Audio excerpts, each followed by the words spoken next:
This week, I throw together a Vikings show-inspired leather tunic for the final step in my costume for the Viking Pulse Raid at DragonCon 2019.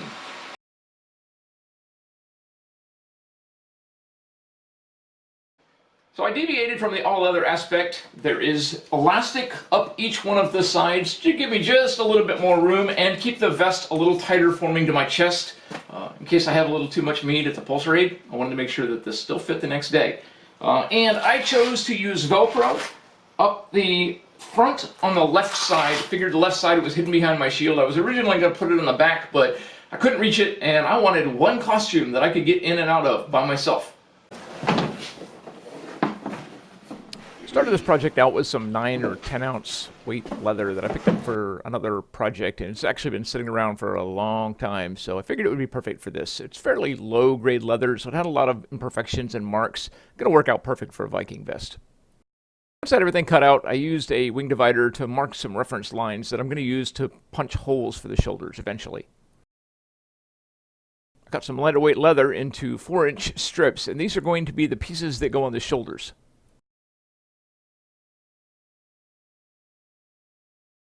Made reference lines on those so it's easier to line up the shoulders when I start punching holes. But before I got too far along on the shoulders, I needed to clearance the collar a little bit more to give me an extra little bit of room and show some of the stitch work underneath on the shirt. So I cut one side, taped a piece of paper to the vest. I don't normally recommend putting tape on leather, by the way, but I'll address that later. Cut the piece of paper out, flipped it over, and traced the pattern. That way I had symmetrical design. And then cut the other side out. Used a little bit of Lexol. This conditions the leather and also helps get the tape residue off. Taped up the back piece and marked out the shoulders so that they had joined appropriately, and then marked out the rear collar to clearance. The pattern that I used for this is actually a vest pattern that I used for my Mandalorian costume, so I knew that they were going to require a little bit more trimming than the Mandalorian pattern you need. Pulled the tape off the back and wiped the entire back down with Lexol. Started at the front of the tunic, marked and punched the holes for the shoulders. I used an unset rivet post, and laid the shoulder pieces underneath and marked the holes, and then marked where I was going to need to trim those down. Used some Clecos and some washers to secure the front and the shoulder piece together so that I could get the back lined up.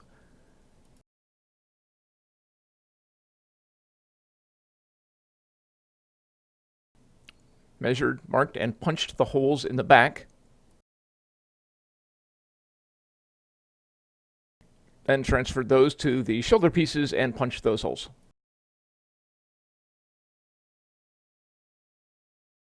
Connected the lines where I needed to trim them and then cut off the excess.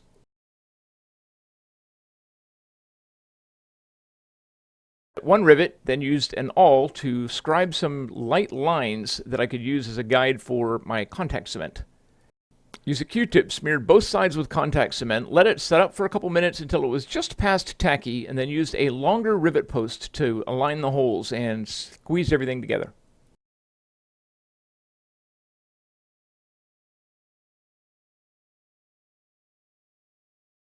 Carefully set all of the double cap rivets so that I didn't squish them. Then I repeated the same process for the backside. Slathered it with contact cement, let it set up for a couple minutes, used longer rivet posts to line the holes and squeeze everything together, then went through and set all of the rivets permanently.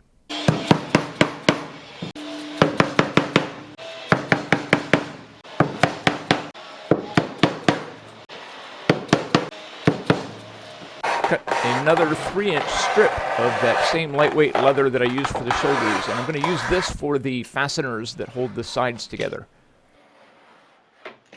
Cut those pieces into smaller strips and then just drew a strange random pattern on there, traced those out onto the leather, cut those out, and then cut those in half. I was originally not planning on having to cut them, but realized that I didn't have enough and it wasn't going to stretch far enough, so I decided I was going to use elastic between them.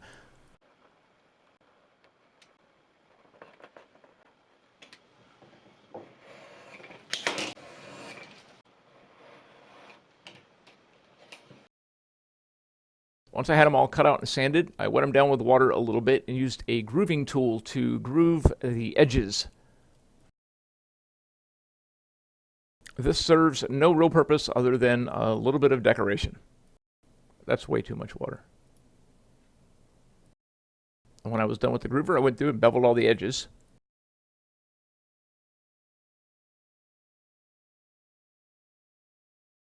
Laid the connecting straps out on the grid on the cutting mat, and then decided how long I was going to need the elastic to be, and cut the elastic to length, and then cut an inch off of the width. This turned out to be not a good idea.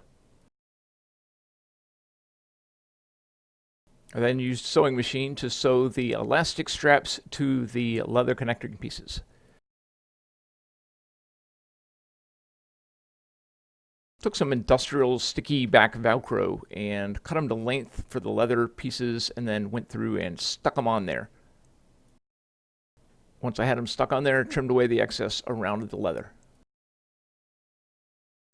Laid out where I wanted the connecting straps to go, and then punched a single hole in each one of the tips.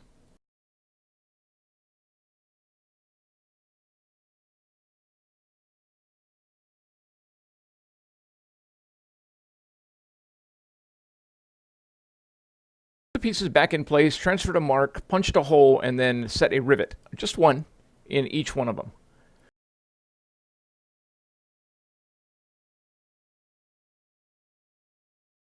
Turned the vest over and did the same thing on the back. It's a shorter rivet to rivet the Velcro to the leather strap so that it wouldn't pull off when I was putting the vest off and on. Then stuck the corresponding piece of Velcro to each one of the things and laid it on the vest in its appropriate location so that I could sticky it to the vest. Trimmed away the excess Velcro. Used a stitching awl to punch holes in the Velcro so that I could stitch through it to keep it attached to the vest while I was putting it on and taking it off. While I was doing this, I occasionally had to keep dipping the needle in saddle soap to keep it lubricated. Otherwise, the sticky from the sticky back Velcro would have gummed up the needle so badly that after about 3 or 4 stitches, I couldn't get it through the leather anymore. Once I had everything temporarily fastened down with a single rivet and the Velcro in place, I went through and started punching all of the extra holes in all of the connecting straps. Since the straps on the left side are held in place by Velcro, I used shorter rivets for appearances only. Now, you'll notice in here somewhere I added a third strap in the middle. When I tried it on one of the times, I realized that I needed another set in the middle. The vest puckered a little bit, so I went ahead and added those. The vest was a little boring with just the leather, so I put the piece of paper up there and traced out the general idea of what I wanted some trauma plates to look like. And these are just extra pieces of leather that I added for visual effect. Cut them out, bevel the edges, add a little stitching groove to them. I've got this box of spare leather parts in my spare bedroom that's just this giant thing where all of the pieces that are too small to be used for anything else go, and that's what most of these are cut out of. They're all approximately the same weight, somewhere between 8 and 10 ounce leather, but they're just a variety of different types.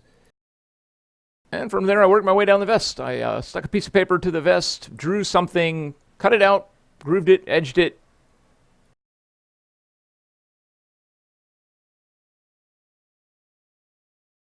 I've been playing with dye formulas a lot lately, trying to reduce it and stuff like that, see if I can get different results.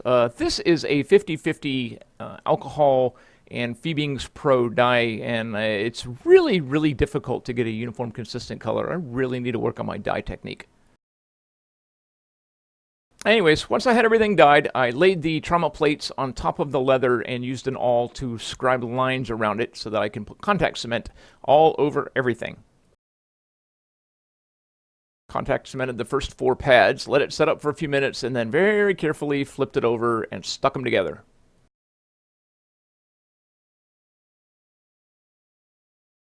With them good and glued together, I went through, punched holes in each one of the corners, and then set rivets. Glue the next piece in place.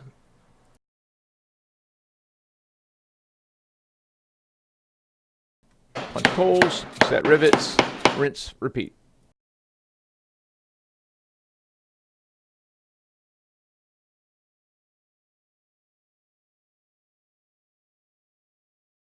So once I had all of the plates fastened down, I took a swivel knife and just went through and scarred up all of the trauma plates and a few other little places in the leather here and there.